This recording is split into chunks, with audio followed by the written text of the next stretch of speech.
AIDS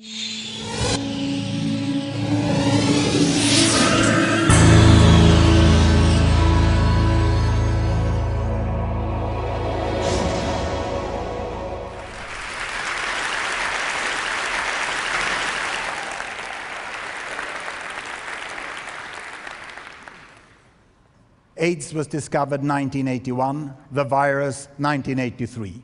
These Gapminder bubbles show you how the spread of the virus was 1983 in the world, or how we estimate that it was. What we are showing here is on this axis here, I'm showing percent infected adults, you know, and on this axis I'm showing dollar per person in income.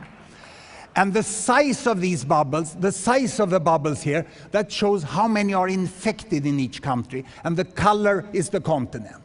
Now you can see United States, 1983, had a very low percentage infected, but due to the big population, still a sizable bubble. There were quite many people infected in the United States. And up there you see Uganda. They had almost 5% infected, and quite a big bubble in spite of being a small country then.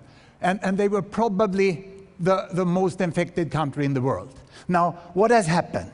Now you have understood the graph, and now in the next 60 seconds, we will play the HIV epidemic in the world. But first, I have a new invention here. I have solidified the beam of the laser pointer.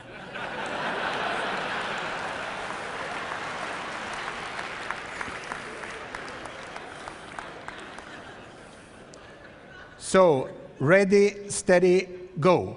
First, we had a fast rise in Uganda and Zimbabwe. They went upwards like this. In Asia, the first country to be heavily infected was Thailand. They reached 1 to 2%. And then Uganda started to turn back, where Zimbabwe skyrocketed. And some years later, South Africa had a terrible rise of HIV frequency. Look, India got many infected, but had a low level, you know. And almost the same happens here. See Uganda coming down, Zimbabwe coming down, Russia went to 1%. In the last 2 to 3 years, we have reached the steady state of the HIV epidemic in the world. 25 years it took. But steady state doesn't mean that things are getting better. It's just that they have stopped getting worse. And the steady state is more or less 1% of the adult world population is HIV infected. It means 30 to 40 million people, the whole of California, every person. That's more or less what we have today in the world. Now, let me make a fast replay of Botswana.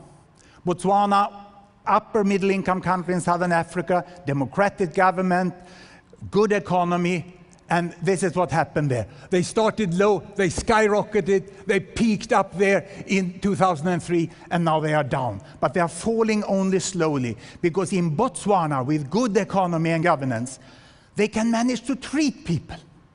And if people are infected or treated, they don't die in AIDS. And these percentages won't come down, because people can survive in 10 to 20 years. So there's some problem with these metrics now. But the poorer countries in Africa, the low-income countries down here, there, the rates fall faster of the percentage infected, because people still die, in spite of PEPFAR, the generous PEPFAR. All people are not reached by treatment. And of those who are reached by treatment in the poor countries, only 60% are left on treatment after 2 years. It's not realistic with life-year-long treatment for everyone in the poorest countries. But it's very good that what is done is being done. But focus now is back on prevention. That's only by stopping the transmission that the world will be able to deal with it. Drugs is too costly. Had we had the vaccine, or when we will get the vaccine, that's something more effective. But the drugs are very costly for the poor. Not the drug in itself, but the treatment and the care which is needed around it. So, when we look at the pattern, one thing comes out very clearly. You see the blue bubbles, and people say HIV is very high in Africa. I would say HIV is very different in Africa. You have the highest HIV rates in the world you find in African countries, and yet you find Senegal down here the same rate as United States. And you find Madagascar, and you find a lot of African countries about as low as the rest of the world. It's this terrible simplification that there is one Africa and things go on in one way in Africa. We have to stop that. It's not respectful, and it's not very clever to think that way.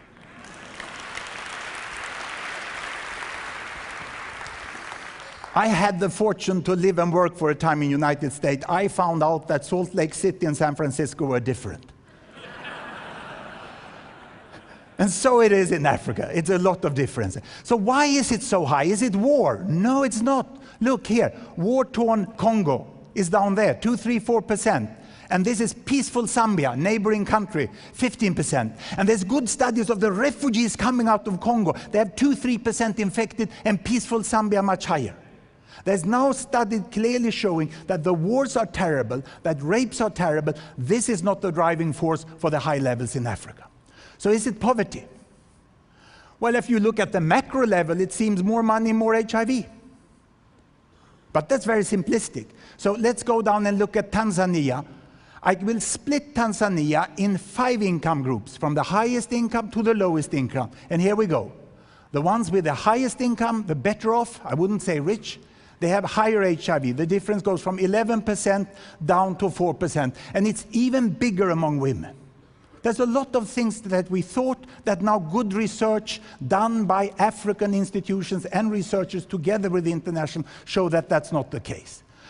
So this is the difference within Tanzania. And I can't avoid showing Kenya. Look here, Kenya. I will split Kenya in its provinces. Here it goes. See the difference within one African country. It goes from very low level to very high level, and most of the provinces in Kenya is quite modest. So what is it then? Why do we see this extremely high in some countries? Well, it is more common than with multiple partners. There is less condom use, and there is age-disparate sex. That is, older men tend to have sex with younger women. We see higher rates in younger women than younger men in many of these highly affected countries. But where are they situated? I will swap the bubbles to a map. Look. The highly infected are 4% of world population, and they hold 50% of the HIV infected. HIV exists all over the world. Look, you have bubbles all over the world here. Brazil has many HIV infected. Arab countries not so much, but Iran is quite high. They have heroin addiction and also prostitution in Iran. India is many because there are many, Southeast Asia, and so on. But there is one part of Africa, and the difficult thing is at the same time not to make a uniform statement about Africa, not to come to simple ideas of why it is like this on one hand. On the other hand, try to say that this is not the case. Because there is a scientific consensus about this pattern now, and UNAIDS have done good data available, finally, about the spread of HIV. It could be concurrency. It could be some virus types. It could be that there is other things which makes transmission occur in a higher frequency. After all, if you are completely healthy and you have heterosexual sex, the risk of infection in one intercourse is 1 in 1,000. Don't jump to conclusion now on how to behave tonight and so on. But if you are in an unfavorable situation, more sexually transmitted diseases, it can be 1 in 100. But what we think is that it could be concurrency. And what is concurrency? In Sweden, we have no concurrency. We have serial monogamy. Vodka New Year's Eve, new partner for the spring. Vodka Midsummer Eve, new partner for the fall. Vodka, and it goes on like this, you know. And you collect a big number of eggs. And we have a terrible chlamydia epidemic. Terrible chlamydia epidemic which sticks around for many years. HIV has a peak after 3 to 6 weeks, and therefore having more than one partner in the same month is much more dangerous for HIV than others. Probably it's a combination of this. And what makes me so happy is that we are moving now towards fact when we look at this. You can get this chart free. We have uploaded UNAIDS data on Gapminder's site, and we hope that when we act on global problems in the future, we will not only have the heart, we will not only have the money, but we will also use the brain. Thank you very much.